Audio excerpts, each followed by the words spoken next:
Kami 3 tahun mendapat 180 penghargaan. Saya bilang kalau kerja itu jangan nyari pujian, nanti kecewa. Kalau kerja itu karena kewajiban, kemuliaan. Tapi kalau dapat penghargaan, itu artinya ada perubahan.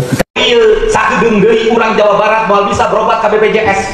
Kunaon mau bisa berobat ke BPJS? Kabupaten Baru teu mayar BPJS, provinsi teu mayar BPJS, kabupaten kota 300 miliar. Ai kamari duit tadi kamanakeun? Di aura-aura kali itu kadir, belum kali itu, belum kali itu, belum kali itu, belum kali itu. Nu lain hak narima duit provinsi. Apa yang menerima duit eta? Lamun isukan, jelema mau kulantaran di rumah sakit BPJS itu bisa mayar kulantaran negara can mayar. Lamun anu ngajuru orokna maot, indungna maot, kulantaran negara teu mayar, BPJS mayar. Maneh doraka. Oke, pada kesempatan kali ini kita akan bedah bersama bagaimana penghargaan itu diberikan. Apakah benar murni penghargaan karena prestasi atau penghargaan ini dibayar? Atau ada intrik politik di dalamnya.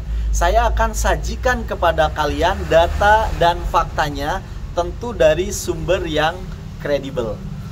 Kalau pakai analogi, penghargaan yang diterima Ridwan Kamil 180 penghargaan dalam kurun waktu masa jabatan 3 tahun, itu saya ambil satu analogi, kebetulan itu di pengalaman pribadi saya.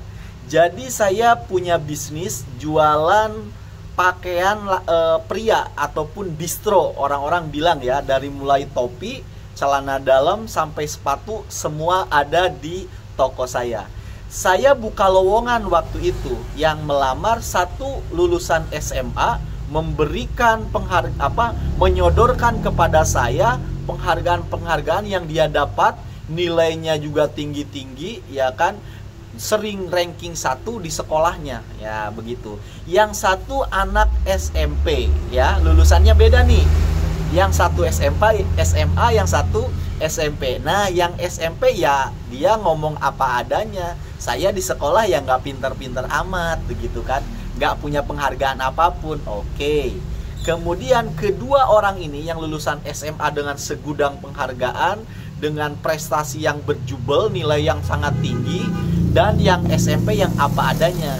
Ya saya kasih tugas aja. Oke, kalau begitu saya kasih tugas kalian menjual barang ini lewat media sosial kalian, yang dalam waktu 3 hari, saya waktu itu kasih waktu 3 hari, yang bisa menjual paling banyak dengan dengan cara kalian masing-masing, lalu tunjukkan kepada saya apakah lewat Instagram, lewat TikTok, ataupun lewat status WA. Tunjukkan kepada saya kata-katanya seperti apa, promosinya seperti apa, lalu kalian jualan berapa. Ingat, tidak boleh curang, artinya nggak boleh temennya suruh beli seakan-akan itu hasil usaha kamu, gitu kan. Ini benar-benar harus jujur, karena saya bisa tahu ini psikologi kalian, begitu loh. Oke, dalam waktu 1 hari siapa yang menang? Yang lulusan SMP. Jadi dari sini mulai di hari itu juga saya ke depan setelah itu, kalau nerima karyawan tidak pernah pakai ijazah, tapi langsung kepada kompetensi, begitu loh. Yang saya lihat bagaimana di kompetensinya dia, begitu loh. Pelayanannya bagaimana, cara bicara ke pelanggannya bagaimana, cara menjualnya bagaimana. Itu aja yang saya lihat. Saya nggak pernah lihat penghargaannya, nilainya, ijazahnya. Mulai dari saat itu saya sudah tidak peduli lagi dengan yang namanya ijazah. Nah, dari sini kalian juga sudah bisa merasakan lah ya. Menilai pemimpin sekarang tuh nggak bisa dinilai dari penghargaan yang berjubel, tapi dirasakan oleh hati. Kan begitu, sebagaimana saya merasakan kompetensi calon karyawan saya, kan begitu.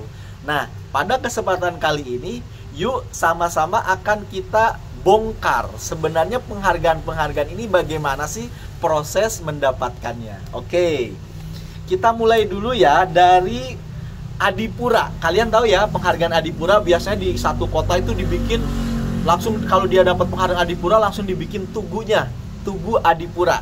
Tugu Adipura itu ada apa sih? Penghargaan untuk kota dengan tata kelola lingkungan terbaik. Dia dapat penghargaan Adipura. Tapi pada kenyataannya ternyata KPK menyoroti ada potensi-potensi suap dalam pemberian penghargaan Adipura ini, ya kan? Bayar ternyata. Biar apa? Biar dia nanti kampanye di pilbub ataupun pilihan wali kota berikutnya dia menang, karena seakan-akan dia punya penghargaan, begitu loh ya. Sumbernya nih dari mana? Dari Tempo dan dari KPK. Nah, sekarang kita dari penghargaan internasional. Ini juga pernah kejadian kepada salah satu gubernur di Indonesia, tepatnya kepada Bapak Anies Rashid Baswedan. Dia dapat penghargaan yaitu dari Global Leader Award, menjadi pemimpin terbaik, begitu ya, dari Global Leader Award. Ternyata itu semua penghargaan itu dibeli sekali lagi ya. Mohon maaf buat pendukungnya Anies, ini saya bicara data dan fakta. Silakan nanti kalian sumbernya cross check sendiri, saya tampilkan ya, begitu. Nah, ternyata lembaga itu diragukan kredibilitasnya. Ternyata lembaga itu dari mana? Dari Amerika Serikat, begitu loh. Nah, saya sumbernya dari mana? Dari Tirto. Ini apa namanya? Kayak website berita lah ya, begitu. Nah, selanjutnya suap ini kita masuk ke negara tetangga, yaitu Filipina. Suap penghargaan di Filipina tahun 2018, gubernur di Filipina bayar gelar Best Governor. Dari mana saya dapatkan datanya? Dari Rappler. Rappler melaporkan lembaga tersebut minta biaya partisipasi yang sangat tinggi.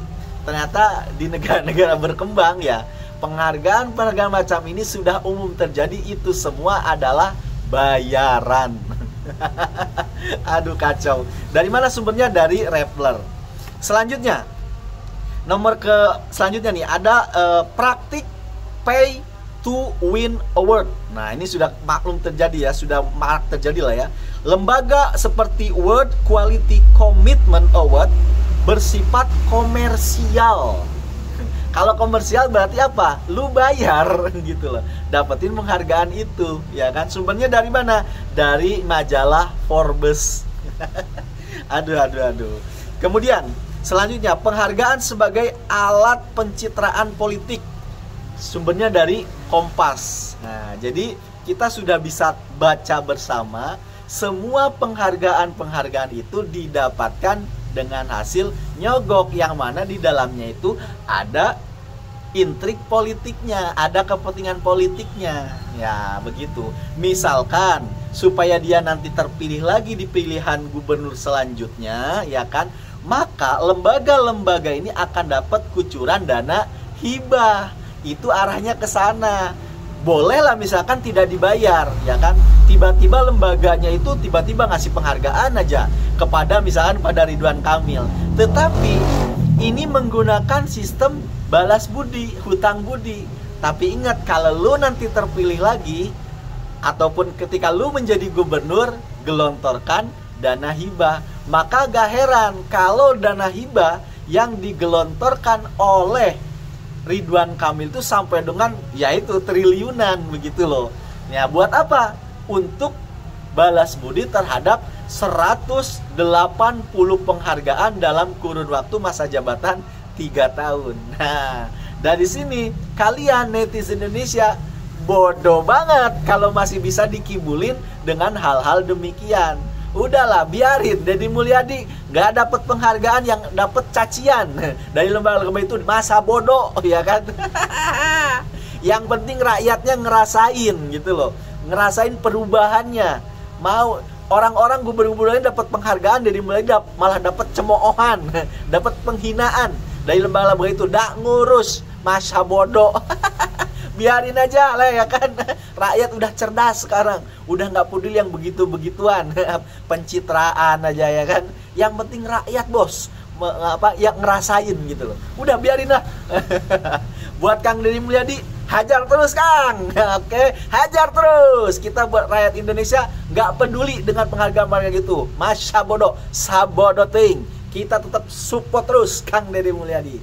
Terima kasih karena sudah menyimak, semoga bermanfaat.